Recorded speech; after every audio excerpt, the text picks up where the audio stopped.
how the fuck do Jews living in Manchester, in Baltimore, in London, Toronto, or anywhere else in the world have anything to do with the military decisions or policy making of an independent state of which we aren't even citizens or taxpayers?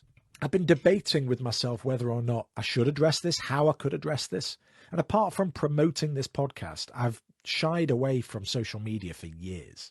And I've especially avoided talking about Israel or anti-Semitism in the UK. I'm now at the point where my silence on this topic is 100% part of the problem. What I am going to do is call out those people who, out of a mixture of ignorance and a desire to present themselves as following the trend of the week, are absolutely content with the idea of Jews worldwide living in fear of the communities they've actually helped build or contributed to for generations.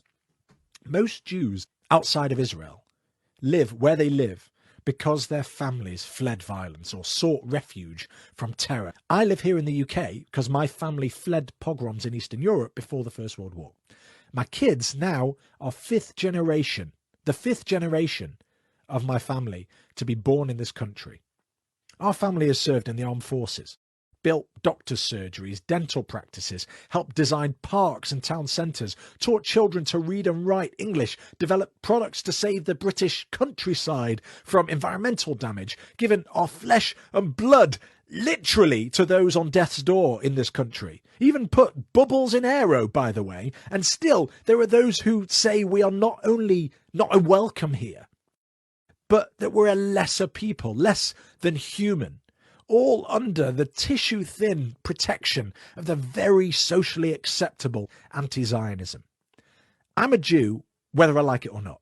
I could believe in Buddhism, Islam, or identify as a fucking Jedi, but that wouldn't stop my having to now explain to my 3 children that there are those who hate them, not because of their beliefs or their actions, but because of their ethnicity, because they're tainted. They're the untouchable, insufferable Jew. And this would all be upsetting on its own.